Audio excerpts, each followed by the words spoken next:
एक चिंगारी कैसे देश में फैल सकती है, ये पेशी उससे जुड़ी हुई है। इस बार मामला कानपुर से शुरू हुआ है, लेकिन प्रदर्शन देश भर में फैल रहे हैं और अब तो धार्मिक रंग भी निकला है। दरअसल कानपुर में आई लव मोहम्मद के पोस्टर को लेकर एक विवाद शुरू होता है। पुलिस 25 लोग गिरफ्तार करती है, लेकिन यह मामला इतना बढ़ जाता है कि धीरे धीरे महाराष्ट्र, मध्य प्रदेश समेत कई राज्यों के कई शहरों में आई लव मोहम्मद के पोस्टर के साथ प्रदर्शन होता है। जवाब में आई लव महादेव और आई लव महाकाल के पोस्टर भी सड़कों पर आते हैं। नारेबाजी होती है, प्रदर्शन होते हैं। मामला बढ़ता है तो सियासी बयानबाजियां तेज होती हैं। आरोप प्रत्यारोप का दौर जो है वो लगातार तेज हो गया है। विरोध भी लगातार बढ़ रहा है। लेकिन ये पूरी विवाद की जड़ क्या है, जरा इस पेशी में समझिए।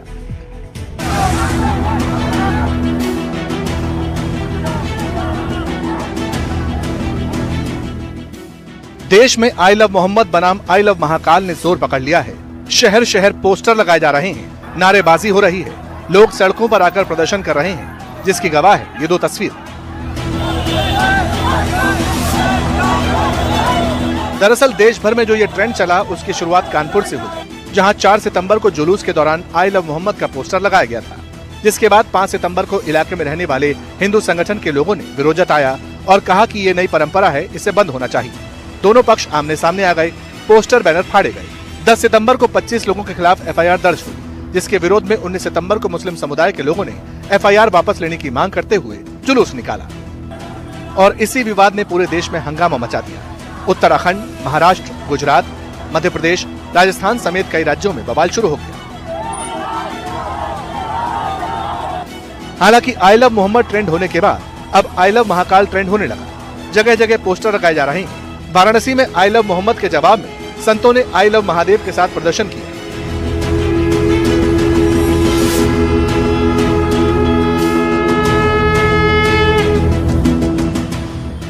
संतों ने कहा कि आई लव मोहम्मद की आड़ में देश को तोड़ने की कोशिश हो रही है, सरकारों के खिलाफ साजिश रची जा रही है। संत समाज सनातन सेना के जरिए इसका जवाब देगा। आई लव मोहम्मद देश के सैकड़ों जगहों पर जुलूस निकालकर एक तरह से समाज में भय उत्पन्न करना चाहता है, सरकारों को डराना चाहता है, अपनी शक्ति प्रदर्शन करना चाहता है। तो ये 100 करोड़ सनातनी हैं जो किसी भी स्थिति में झुकने वाले नहीं हैं, जिसमें 70 करोड़ बिल्कुल सशक्त हैं, देशभक्त हैं, देश की एकता अखंडता के लिए मर मिटने के लिए तैयार हैं। जिसमें हमारे 5 करोड़ साधु संत हैं, 7 अखाड़े के फौज है और खड़ दर्शन के ऐसे 10 करोड़ साधु संत हैं, देश की एकता अखंडता चमन के लिए। दूसरी ओर अब यह मामला मुंबई तक पहुंच गया। मालवनी इलाके की लगभग सभी मस्जिदों के मौलवी और मौलाना पुलिस थाने पहुंचे, जहां उन्होंने अधिकारियों से मुलाकात कर अपनी चिंता जाहिर की। मुस्लिम मोहम्मद सल्लल्लाहु अलैहि वसल्लम हमारे आका हैं, सारी दुनिया के मालिक व मुख्तार हम उनको जानते हैं। दूसरी बात यह है कि जो कानपुर में प्रोटेस्ट हुआ, ये मुसलमानों को जो कैद कर दिया गया है, मुसलमानों को जो पकड़ा गया है, ये अपने नबी से मोहब्बत करना है हम लोगों को, चाहे जहाँ पकड़ेंगे, लेकिन हम अपने नबी से मोहब्बत करेंगे, तो ये मोहब्बत की बुनियाद पर उनको पकड़ा गया है। दूसरी बात यह है कि आप अपने धर्म को फॉलो करें, हम अपने धर्म को फॉलो करते हैं। जो हमारे धर्म के लोगों को जो पकड़ा गया है, किस वजह से पकड़ा गया है? आई लव मोहम्मद ही तो बोला जा रहा है, नबी से मोहब्बत करने का ये बताया जा रहा है। अगर कहीं पोस्टर लगाया जाए तो कोई नई चीज़ तो है नहीं है। जिन लोगों ने विवाद फैलाया उनके खिलाफ कार्रवाई की। आई लव मोहम्मद लिखना, पोस्टर लगाना है जिससे हम मोहब्बत करते हैं उसके बारे में लिखना, ये कोई विवादित बयान तो है नहीं।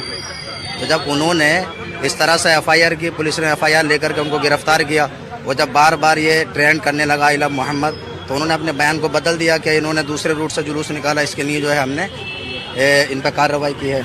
वहीं पुलिस पहले ही एफआईआर दर्ज करने की वजह साफ कर चुकी है, कह चुकी है कि आई लव मोहम्मद लिखे बैनर को लेकर ये एफआईआर नहीं की गई, बल्कि गलत जगह टेंट बैनर लगाकर नई परंपरा शुरू करने पर हुई है।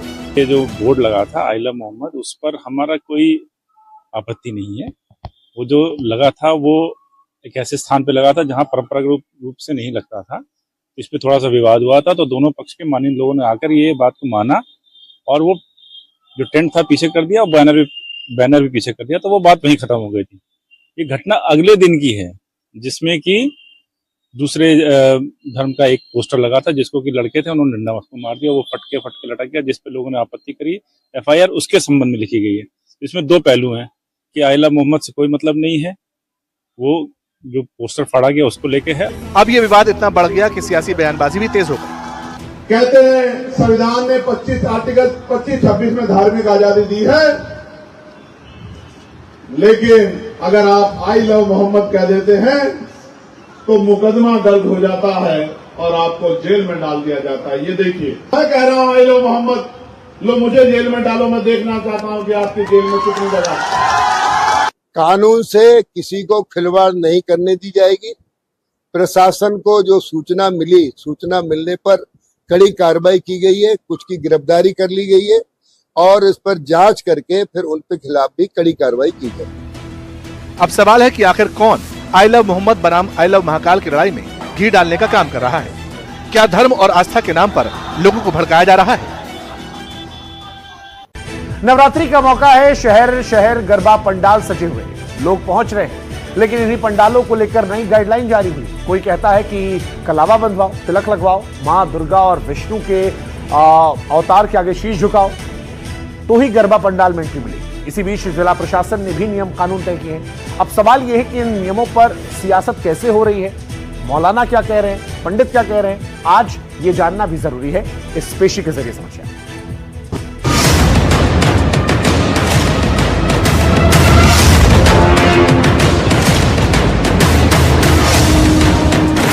गरबा पर नया फरमान, भोपाल टू मुंबई घमासान।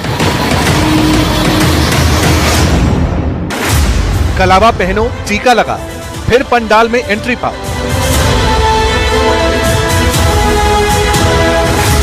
पंडालों के बाहर चेतावनी, गैर हिंदू की एंट्री पर पाबंदी।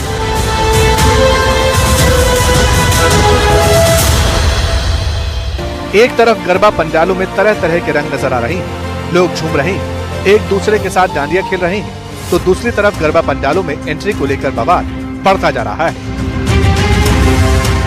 जब सनातन हिंदू विचारधारा के लोग हज यात्रा में नहीं जाते हैं तो उनके लोगों को भी जो है गरबा में नहीं आना चाहिए और गरबा के मुख्य दरवाजे पर गोमूत्र रखना चाहिए। धीरेन्द्र शास्त्री ने कहा कि साहब हम मक्का मदीना तो नहीं जाते, ये क्यों आते हैं?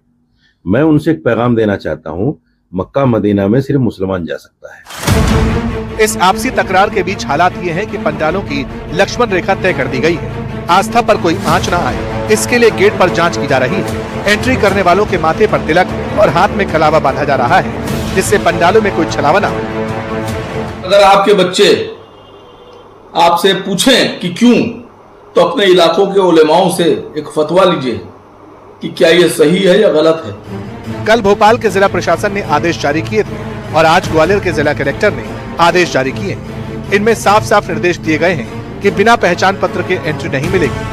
आयोजन स्थल पर सीसीटीवी लगाना जरूरी है। पंडालों में हथियार ले जाने पर पाबंदी है। जहाँ बहन बेटियां जा रही हैं उनकी सेफ्टी और सुरक्षा करना ये डॉक्टर मोहन यादव जी की सरकार की वचनबद्धता है और सरकार की वचनबद्धता को पूर्ण कराना ये जिला प्रशासन का काम है। इसलिए कोई भी अपराधी गरबा प्रवेश न कर सके, कोई भी हिंदू विरोधी, सनातन विरोधी और लव जिहादी वो गरबा क्षेत्र में प्रवेश न कर सके, बहन बेटियों के साथ छेड़खानी न हो सके।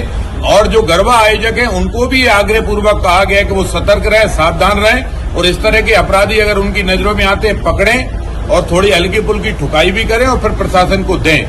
हालांकि भोपाल प्रशासन की इस गाइडलाइन ने मध्य प्रदेश का सियासी पारा बढ़ा दिया है। कांग्रेस बीजेपी को आड़े हाथों लेते हुए इस गाइडलाइन पर सवाल उठा रही है।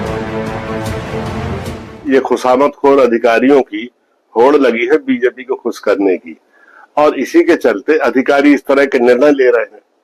अब ये किस नियम, किस नीति और किस परंपरा में है कि किस त्योहार को देश का कौन सा आदमी कौन सा भोजन करेगा। बीजेपी के नेता अधिकारी ये चिल्ला चिल्ला के बीजेपी के नेता कह रहे हैं, हर साल कहते हैं कि पिछले 10 सालों से ये बिल्कुल परंपरा बन गई है कि कोई दूसरे समुदाय का आदमी अगर गरबा में आएगा तो बर्दाश्त नहीं किया जाएगा। सालों से हर साल गरबा आता है तो इनके नेता यही बयानबाजी करते हैं कि इस वर्ग को नहीं जाना चाहिए, उस वर्ग को नहीं जाना चाहिए। अरे आपकी सरकार है 2 दशक से, कानून ले आते आप कि ये वर्ग नहीं जाएगा, वो वर्ग नहीं जाएगा। ऐसा कोई कानून तो है नहीं, कहीं लिखा तो है नहीं कि ये लोग नहीं जाएंगे या वो लोग नहीं जाएंगे। सिर्फ सियासत करना है और जनता को बिल्कुल से बांट के रखना है और हिंदू मुस्लिम करना है, सिर्फ यही बचा है इनके पास। इन बयानों से साफ है कि जहां पहले लव जिहाद की बात होती थी वहां अब सियासत का अखाड़ा बन चुके गरबा पंडाल ट्रेंडिंग में। इसी बीच वीएचपी नेता साध्वी प्राची ने एक बयान दिया जो शुरू तो जिहाद से हुआ लेकिन खत्म मस्जिदों पर जाकर हुआ। हिंदुओं के त्योहारों पे भाईचारा स्थापित होता है तुम्हारा, तो गरबा में महिलाओं को भेजो ना, अपनी महिलाएं देखे, महिलाएं जाए वहां से कुछ शिक्षा लेके आए। महिला गरबा में पुरुषों को भेज दीजिए। ये जो लोंडे हैं तुम्हारे, इन्हीं को क्यों भेजते हो? इसका मतलब बहुत बड़ी साजिश है, हम जानते हैं। और दूसरी बात, अगर गरबा सांस्कृतिक मानते हैं, बहुत अच्छी चीज है, तो मस्जिद में गरबा करा लीजिए। वहां पर तुम्हारे ये लोंडे भी जाएंगे, मुस्लिम लड़कियां भी, महिलाएं भी, गरबा मस्जिदों में करा लीजिए, क्योंकि भाई डीएनए तो सबका एक। हालांकि ऐसे बयान सिर्फ मध्य प्रदेश तक ही सीमित नहीं, क्योंकि गरबा देश के कई राज्यों में मनाया जा रहा है। इसी बीच छत्तीसगढ़ वक्फ बोर्ड के अध्यक्ष का बयान भी सामने आया। उन्होंने कहा कि गरबा आदिशक्ति की उपासना है, मुस्लिम युवाओं को इससे दूर रहना चाहिए। मुस्लिम समाज की आस्था नहीं है तो वहाँ जाने का औचित्य नहीं है, उसके कारण विवाद की है।